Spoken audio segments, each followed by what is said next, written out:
शाम का समय था। मैं रेलवे स्टेशन पर एक बेंच पर एकांत में बैठा ट्रेन का इंतज़ार कर रहा था। ट्रेन 3 घंटे बाद आने वाली थी। तभी अचानक एक सुंदर सी महिला मेरे पास आकर बैठी। मैं महिलाओं से वैसे ही घबराता हूँ, लेकिन जब महिला अनजान हो तो मेरी जान ही निकलने लगती है। कुंवारा ब्रह्मचारी आदमी जो ठहरा, इतने करीब जननी को कैसे सहन कर पाता। मैं खड़ा होकर चलने लगा तो उसने कहा, बैठ जाओ।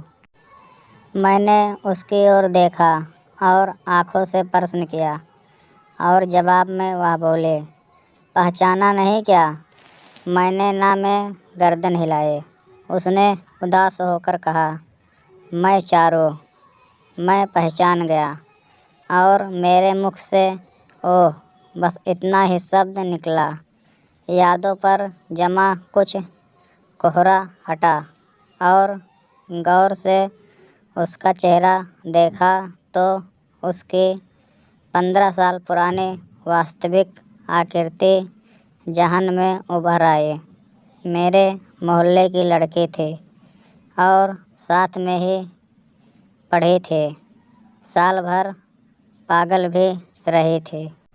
तभी उसने धीमी आवाज़ में कहा, बहुत दर्द हुआ आज। जिसके लिए खुद को बर्बाद कर लिया वह शख्स तो मुझे पहचानता भी नहीं।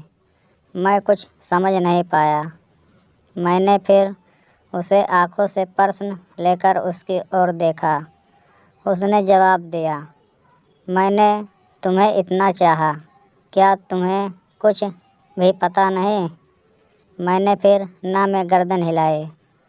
उसने कुछ पुराने यादों के पन्नों को पलटा और मुझसे कहा, याद कर, 12वीं कक्षा में तेरी कॉपी में आई लव यू लिखकर किसी ने पर्ची दबाई थी। मैंने कहा, हाँ, मगर वह तो किसी लड़के की करतूत थी। उसने कहा, पागल, वह कोई लड़का की मजाक नहीं, मैं ही थी। मैंने कहा, ओह, मगर लिखावट तो तेरी नहीं थी। जब मैंने हल्ला मचाया तो सारे टीचर इकट्ठे हो गए। लिखावट मिलाई गई मगर किसी की नहीं मिली। उसने कहा, कैसे मिलती? मैंने उल्टे हाथ से जो लिखी थी। इस बार वह जरा मुस्कुराई। ओह, मैंने आश्चर्यचकित होकर उसे देखा, जैसे ब्रेल लिपि पढ़ने की कोशिश कर रहा हूँ। उसने फिर कहा, हाँ, तू सचमुच भोला था। तेरे इसी भोलेपन पर तो मेरा दिल आ गया था। 12वीं के बाद मेरी पढ़ाई छूट गई थी और तो कॉलेज जाने लगा था। तब मैंने साल भर पागलपन का नाटक किया था। मैंने कहा, झूठे, तो सचमुच पागल थे। उसने कहा, हाँ, पागल थे, तेरे प्यार में। इस दुनिया की खबर ही नहीं थी। अपना होश भी नहीं संभाल पा रहे थे। पागलपन के बहाने से तेरे घर आकर छुप जाया करते थे। इसी बहाने तुझे छू लिया करते थे। मैंने कहा, चल झूठे, तुमने पागलपन में कईयों को काट लिया था, याद नहीं क्या? उसने कहा, हाँ, याद है, सब कुछ तो याद है। चाहत के लम्हे ऐसे ही भूल जाते हैं क्या? याद कर, मैंने सबको काटा, मगर तुझे क्यों नहीं काटा?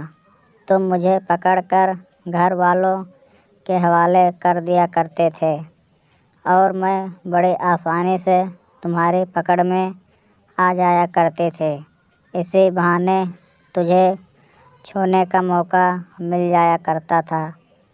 यही तो हसरत रहती थी मेरी, तुझे छूने के लिए अपना वजूद तक दांव पर लगा दिया था मैंने। मैं निरुत्तर सा हो गया। फिर मैंने कहा, नहीं, तू सचमुच पागल ही थे। याद कर, जब मैं बड़े तालाब में नहा रहा था, तुम मेरे कपड़े उठाकर ले गए थे। मैंने पूरे दिन खेतों में सिर्फ चड्ढी पहनकर घूमता रहा, मगर तुमने शाम तक मेरे कपड़े नहीं दिए। ऐसे तो कोई पागल ही कर सकती थी।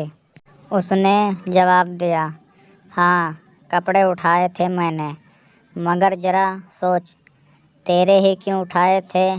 और भी तो तेरे कई दोस्त नहा रहे थे। बड़ा मज़ा आया था मुझे इस खेल में। शाम को तेरे कपड़े मैंने वापस भी तो कर दिए थे।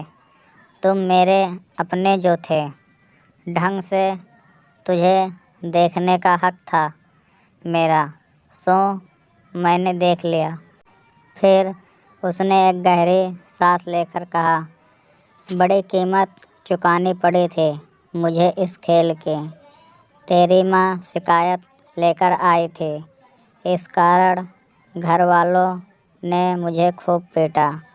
फिर रात भर बेड़ियों से बांधे रखा था, मगर सारी सज़ा उस आनंद के सामने कुछ भी नहीं था रे, जो तुम्हारे पास मिली थी। अब मेरे पास कोई जवाब नहीं था। मुझे आँख से मिलाने की भी हिम्मत नहीं हो रही थी। उसने कहा, जारी रखा, तुझे से मोहब्बत की सज़ा तो मैं अब भी भोग रही हूँ। पागल समझकर घर वालों ने बूढ़े के पल समझौता किया। मैं 15 साल बड़ा है वह, मगर जो भी है पति है मेरा। कर रहा हूँ, 2 बच्चे भी हैं मेरे, मगर तू आज भी मेरे दिल में है। तो मेरे ज़हन से निकलता ही नहीं। मुझे छूता कोई और है, मगर स्पर्श तेरा ही महसूस किया है मैंने। ये ज़िंदगी तेरे नाम की है, ताउम्र तेरी ही रहेगी। प्यार एक बार होता है, मुझे भी हुआ बिना किसी उम्मीद के। मैंने तुझे चाहा और चाहती रहूँगी। इतना कहते ही उसकी ट्रेन आ गई और उसने कहा, अब मेरी खींच आ गई है। दूर की मुसाफिर हूँ, अब जा रहा हूँ, मगर आज ज़िंदगी की सबसे बड़ी खुशी पाली है। लेन देन अपने दिल का हाल बताकर अब मर भी जाऊँ तो कोई गम नहीं। इतना कहकर वह चला गया।